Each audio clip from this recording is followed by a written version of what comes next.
There you go.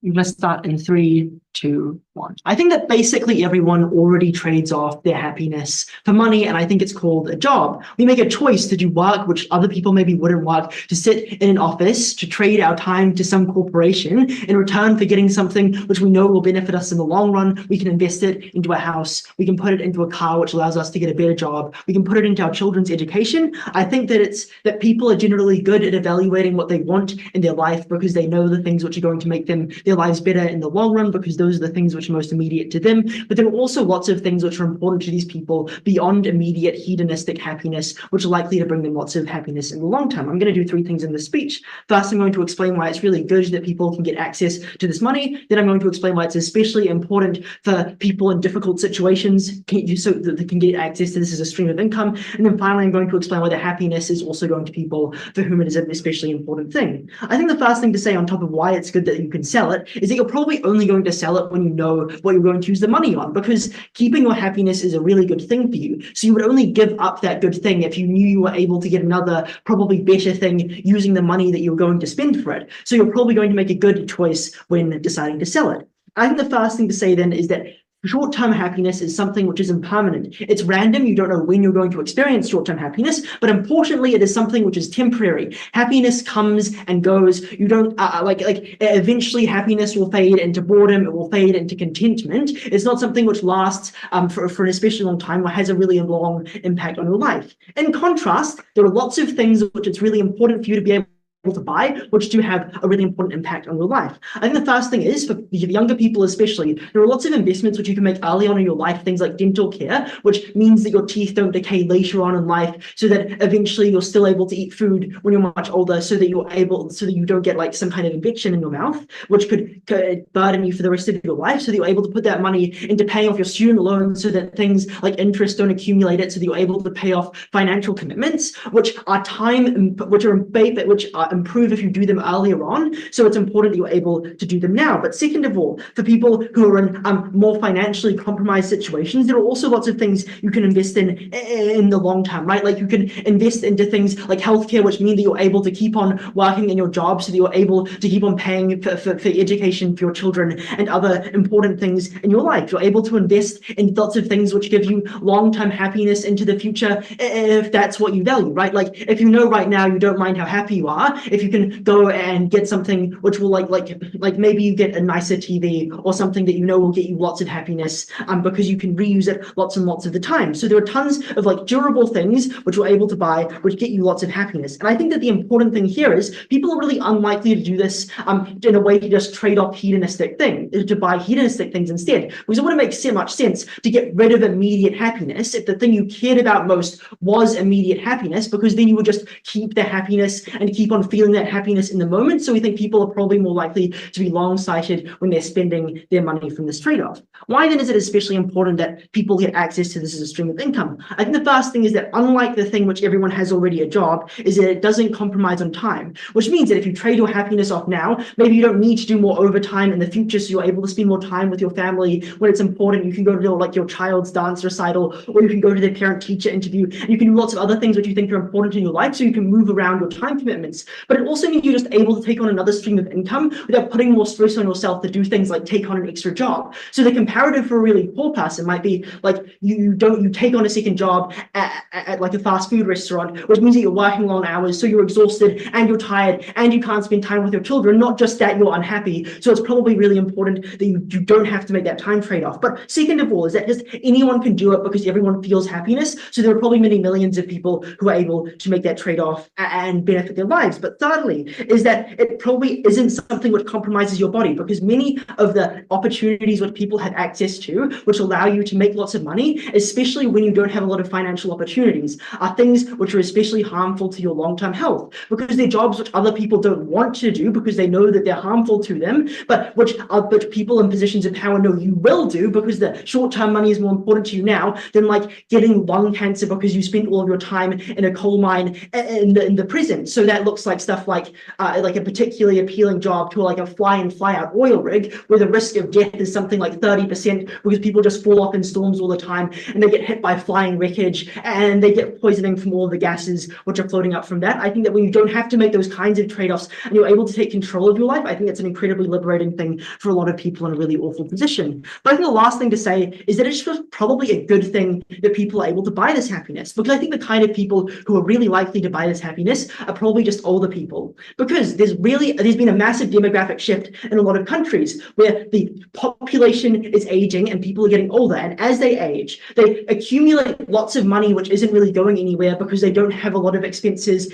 except for the living expenses into things like and hobbies and stuff, and they accumulate that in places like savings, and they also don't have a lot of happiness because they're probably really lonely. A lot of their friends are dying. They don't have a lot of hobbies. They're probably not very mobile because they've got health issues and they're stuck in their house and they're confused all the time because their mental health is decaying. And it's a really awful thing for a lot of people. So I think it's a really good thing that we give them the opportunity to just wholesale purchase happiness, because that means that their bleak existence for many of these people who are currently being created is improved. But it also means that you're moving money from a place where it's being really unproductive, where they're not using it or contributing it to the economy, where it will be just passed to someone else in their will and accumulated, and instead it is actively contributing to the economy. It's going into like consumer goods so you can buy things that increases the number of jobs which are being created and generally improves productivity in aging societies and generally.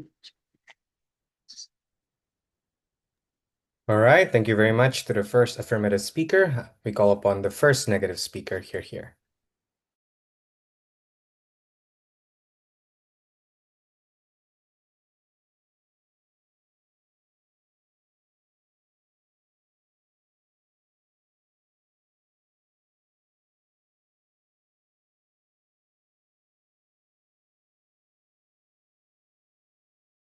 All right.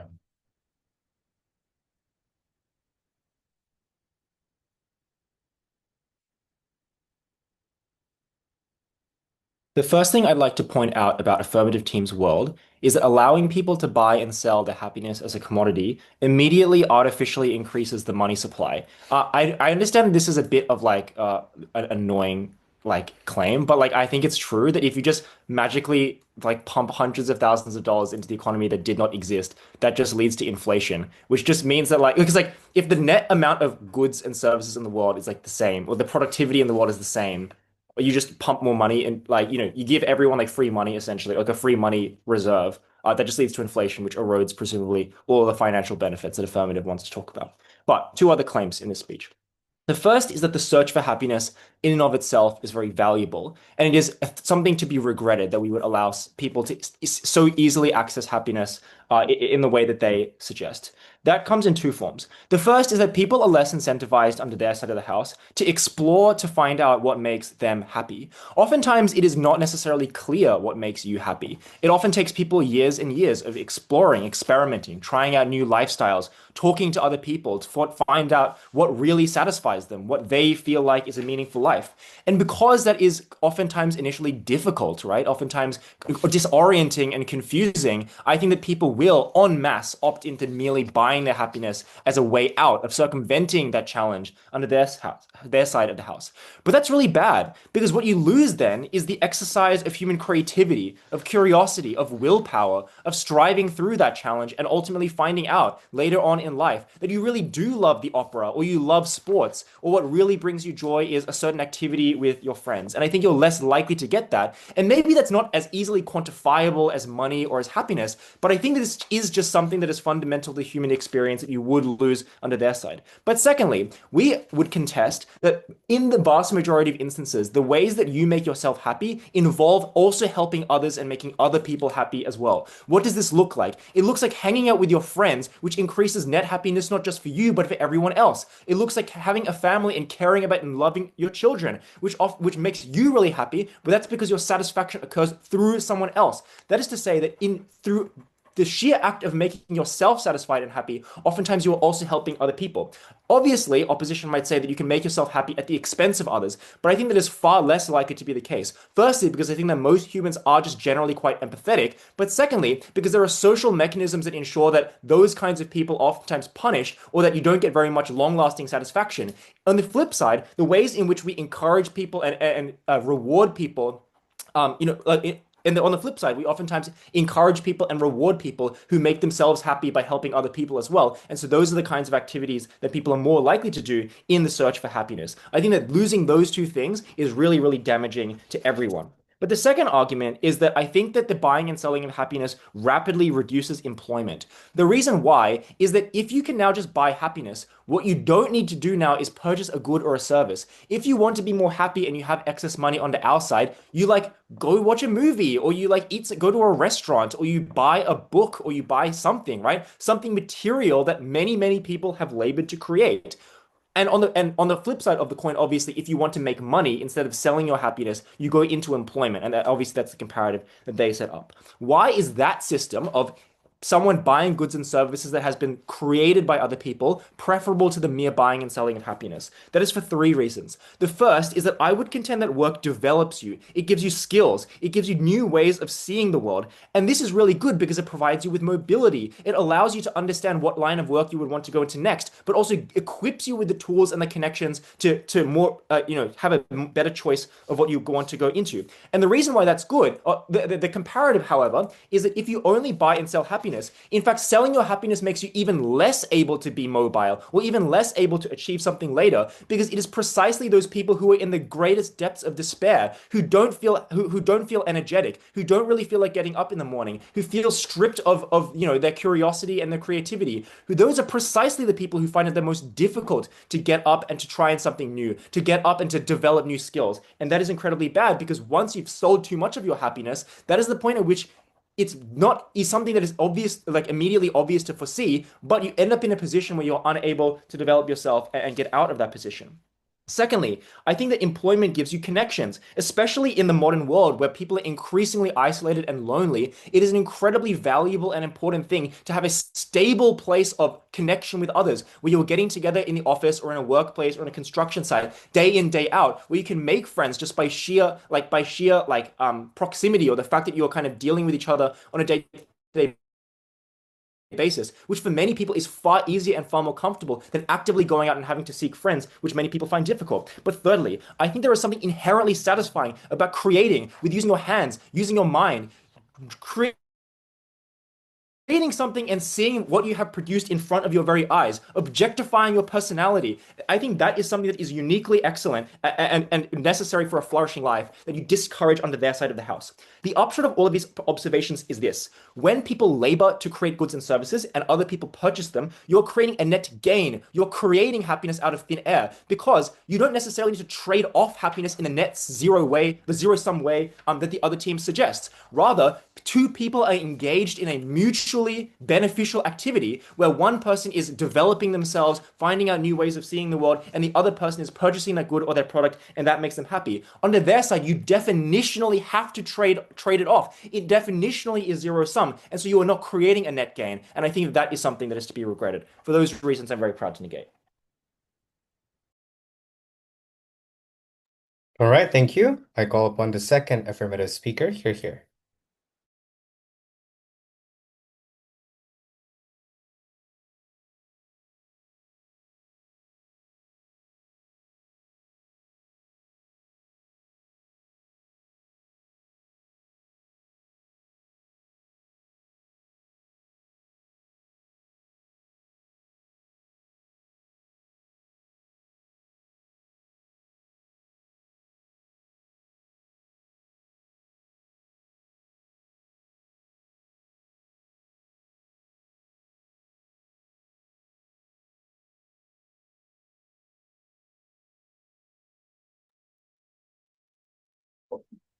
Um,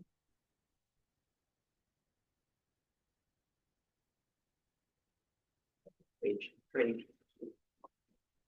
I'm in the pursuit of happiness, and I know that everything that shines isn't always going to be gold. But this is, so you should do it. Devastatingly, I have to start my speech talking about the money. After that, I'm going to talk about employment and goods and services, and finally, on the pursuit of happiness and why it is better to enable poorer people to follow that path and allow rich people, like old people who can't, to just apply it.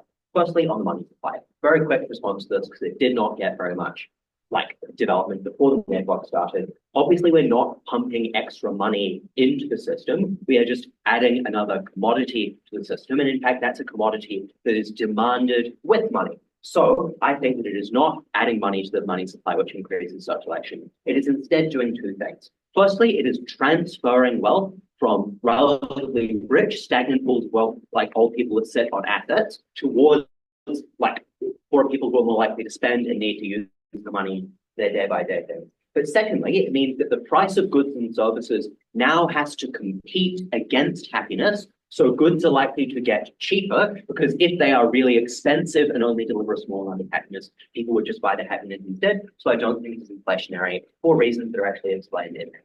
Now, moving on to employment, goods and services. Basically, the case here is that we have an economy that relies on employment is good because there are a variety of ways in which having a job helps people and helps consumers, and we will do better for this. The first thing to note at the top of this speech is even in a world where we never sell happiness, automation will happen anyway. ChatGPT is maybe 10 years away from taking the jobs of all lawyers. Robots have taken almost all manufacturing jobs. I think that within our lifetime, the vast majority of jobs will not exist regardless, because they will be automated by a combination of AI and robotics. The second thing to note there is that the kind of jobs, that there are just lots of jobs, which I think are a net negative on people that they are forced to work them. They don't take the jobs because they have the opportunity to make friends. They take the jobs because they desperately need money. And that's the jobs that Theo talks about, which is, for instance, jobs like forestry, where you are very likely to be maimed or die, jobs like shift work, where you have to work at night, so you don't get to see your children when they come home from school, or just the second and third jobs people take on top of their first job, which come at an immense cost to their health, to the time they spend with their family, etc. I think that's really terrible. I think it's fine if those jobs no longer exist and people are happier, or if employers have to raise the wages and pay people much more money to do those jobs so that they will choose that instead of selling their happiness. Okay. The other thing I would note, though, is I think that some goods and services will remain in the economy, because there are some things that will be able to produce benefits to people who consume them at a more efficient rate than simply buying and selling direct happiness would. For instance, if there is someone who really enjoys making crafts because it is a labor of love and they enjoy doing that, they will generate happiness from doing that they can sell, which means that they can then sell the craft at a much cheaper rate because they already make money as a byproduct of making them, which means in turn that you can buy a really cute jumper that's really cheap and get more happiness from, it's a more efficient way to get that happiness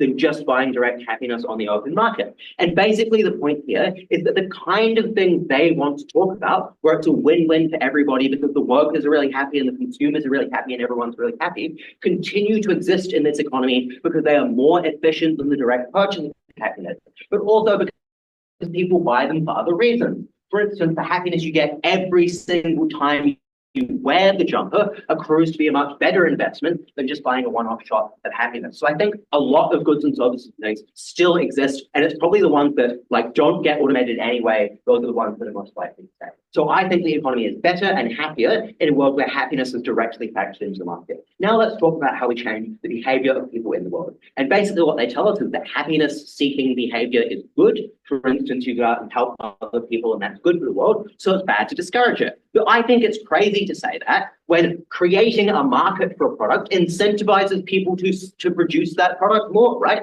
I think that currently you could have a choice to go volunteer at a soup kitchen, and maybe that would make you feel really good and make you really happy, but you're time poor, you don't know if you can afford to take a day off work the next day to catch a cold in the soup kitchen or whatever. Whereas now when you get some kind of monetary reward because being at the soup kitchen makes you happy, and then you can sell that happiness on, you're more able and more likely to do those kind of things. The other thing I would note is that this behavior is free, so it's unclear what would disincentivize you from doing something if it could continue to make you happier anyway, even though you could buy that happiness. But the final thing to say is I think that poor people can't afford to go and buy the happiness. So the kind of positive experiences like struggling your way through life and then working it out and working out how things go or helping others in your community are more likely to happen more in poorer communities, both because they're financially incentivized to do it and because they can't buy the happiness anyway. And so I think we redistribute those kind of happiness-seeking behaviors away from rich people who can currently afford to do them anyway because they have less luxury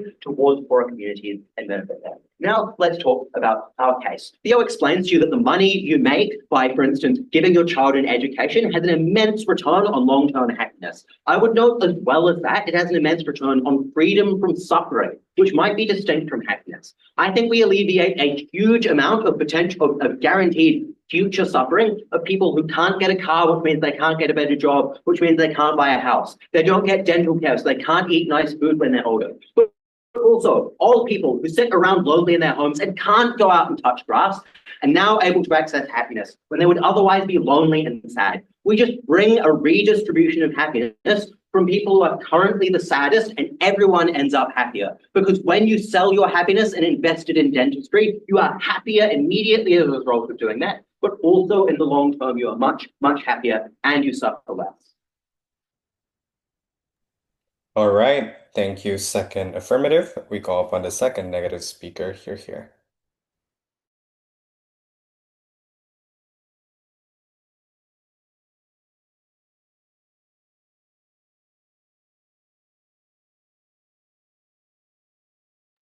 Alrighty, can everyone hear and see me? Yep. Awesome. Just give me one sec to arrange my papers.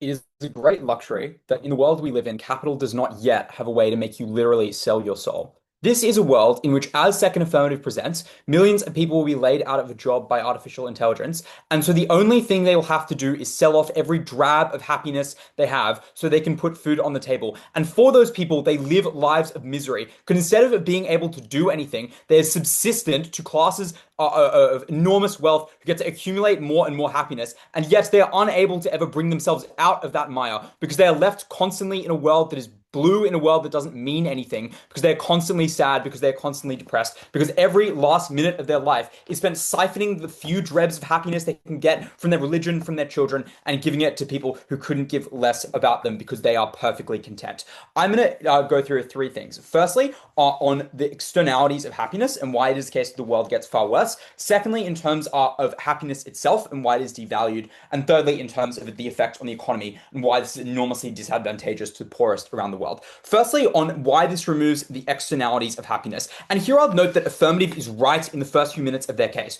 Happiness is hard. Our claim is that acquiring happiness is good for the world. Stuff like producing art, writing, making music, stuff like checking in on friends, donating to charity, stuff like exercise is enormously, enormously difficult. And you need to be able to make sure people go through that. If people are constantly inundated with soma, made to feel happy at all times, that is a world in which people are content, a world in which they do not do things that actively, that invite struggle, that invite failure, that invite pain, do stuff like engage in relationships that are deeply traumatic, but that people need to be able to do such that they can make their lives better. This is a world where there is less happiness on aggregate because the world is just poorer, because fewer people ever feel like making a new vaccine or being a doctor or being a scientist because they're already fine and they are already content. Their claim and their shift at Second Affirmative is, well, you could just do stuff like work in at the soup kitchen. Firstly, this is our harm, right? Most people would not do jobs. Far fewer things are ever produced in this world. And that means people on aggregate have far less happiness to sell. The world is just poorer. People live fewer years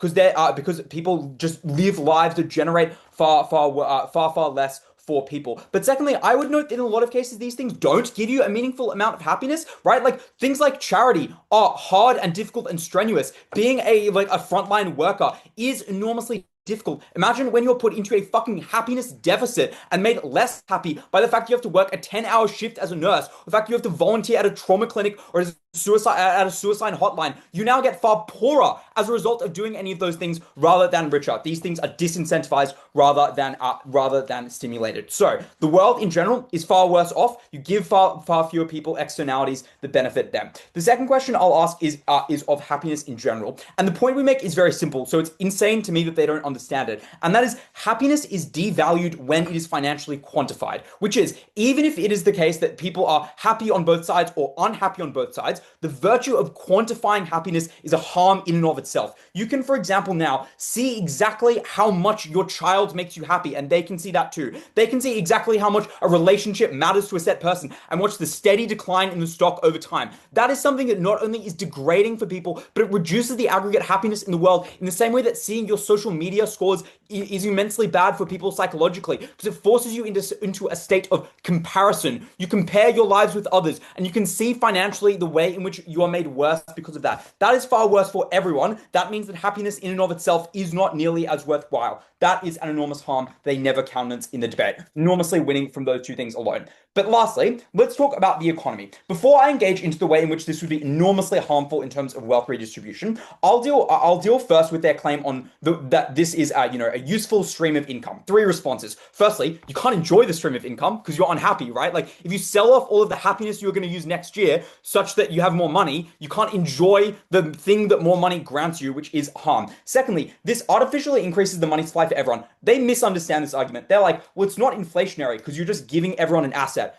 That's the definition of inflation. Like that is the definition of what quantitative easing is you give everyone an asset that is worth something. That means everyone now has much more of an ability to buy other things. What this does is specifically harmful because A, it devalues people's savings, which is enormously bad for people that are poor. But secondly, it hurts the poorest people most because that is where there is the highest marginal propensity to consume and where their demands are most inelastic. So for example, poor people who need to buy stuff like food or stuff like water, when employers or companies know that poor people under both sides are going to have to pay for it and they have no meaningful ability to buy alternate food or alternate water, that is a world in which prices just go up commensurately based on how much money people have. That is enormously harmful. But thirdly, if everyone gets a little bit richer, that is just a reason for employers to remove a part of everyone's salary, right? Like you have your needs met by this program. It's quite likely then that the employer doesn't have to pay you as much because you can get your food from somewhere else. The change is not that meaningful. Let's compare that to the harm we present you, which is just of the way in which this is enormously bad for the world's poor. And I think we give you like two broad mechanisms here. The first is conceded at second affirmative, which is that a lot of people are going to be replaced. And for this reason, all of these people are now going to be forced to sacrifice their happiness. And I would note, these people can live good lives. It is a lie to say that poor people, by virtue of their poverty, are not able to experience happiness. But notably, if they're not able to experience happiness, then they don't meaningfully get any better as a result of this policy because they don't have very much happiness to sell, right? But these people do. They have things like fulfillment of their family. They have stuff like a religion that can make life more worthwhile. These people now have to sacrifice that. They have to sell it off because it is quite likely that prices rise as a result of this policy. They are forced into the indentured labor of their own happiness that makes things far worse for them. And the fact that it's hard to conceptualize of your future happiness, there is so much pressure on you to sell that happiness in the status quo, means that people are likely to be coerced into selling this in a way that is harmful. For all those reasons, proud to oppose. All right, thank you very much. We call upon the negative reply speaker. Here.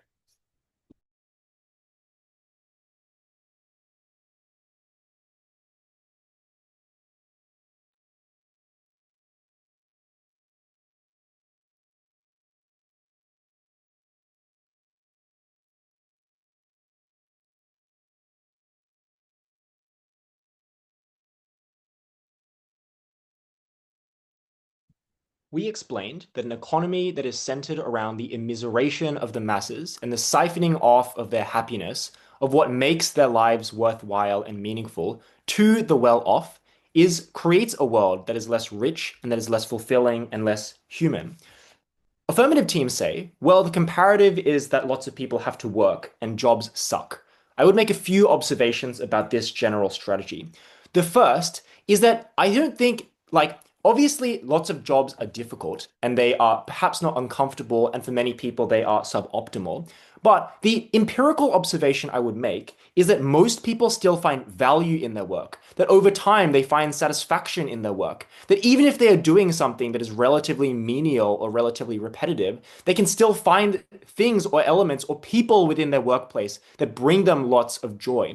And oftentimes the goods that work give you are not so obvious as happiness. They are things like developing your skills, of honing your creativity and of honing your curiosity. And those are things that are not easily quantifiable as happiness, but are nevertheless incredibly important goods. The problem that we identify is that if you can that all of these developmental things are difficult to opt into initially because lots of people are lazy. Like if you can get money without having to work, most people will do so. But the problem is that they are sacrificing so many of the long-term benefits that we explain.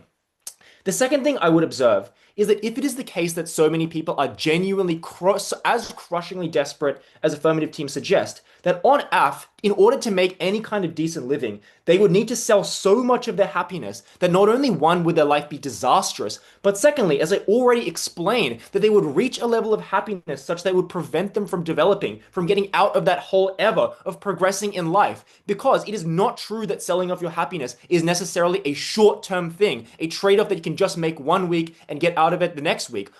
Happiness is not this fountain that keeps on flowing.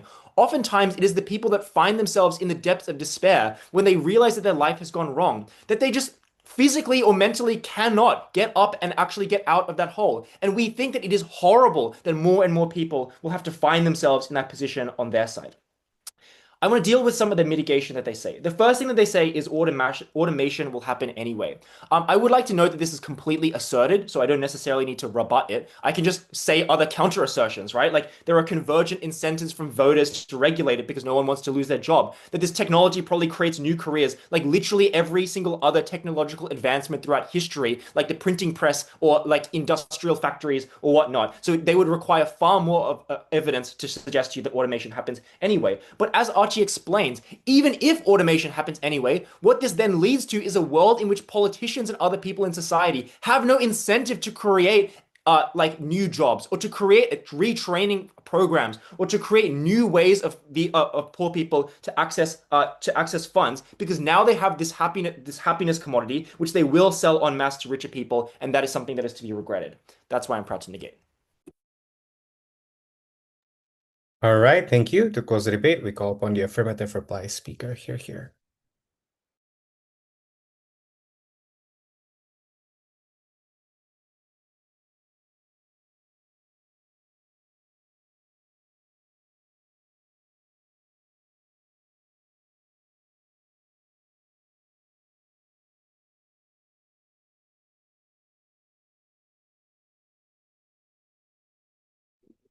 I'm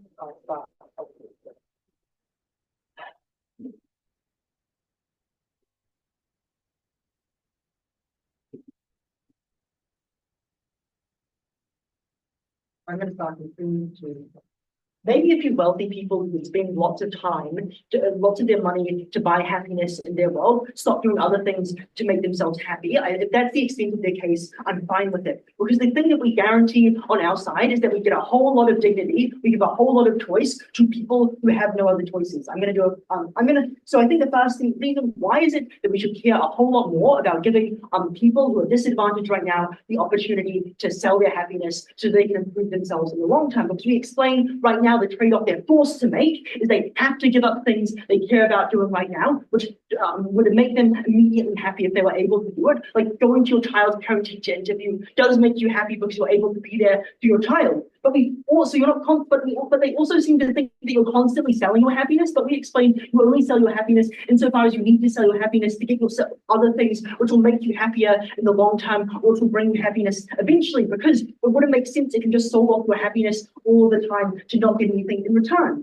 But I also think we just shouldn't care that much about people who choose to opt out of things because they're a little bit scary or because they're a little bit hard, because you make that choice yourself. You choose that the thing which you, because like you choose that is that making that risk is not worth the trade-off of doing it. So you just use your money to buy happiness. The contrast to that is you do not choose if you live in poverty. You do not choose if you were born without any kind of savings. You do not choose if you were born in a world where you were forced to work in a coal mine, or you had to do degrading shift work to save yourself and to save your family. I think that because of that, you should always value these people more. But also, I just don't think it makes sense that people would opt out of doing this in the first place. They explain that like there are lots of other things which you get out of doing the things which you make you happy. So I think that happiness is just one, buying happiness is now just one of many different commodities that you can choose to buy to make yourself happy. Like maybe you buy the jet ski because you enjoy the adventure as well, and like you get some satisfaction in people thinking it looks cool. But maybe if you're not the jet ski kind of person and you don't want to buy any of the things which exist right now, you just buy happiness. I think that's a reasonable choice which people should be allowed to make. I don't think it makes the world a lot worse when like a new video game comes out and people decide to spend time playing that instead of like hiking what other things they could choose to do. But I think the next thing to say is that they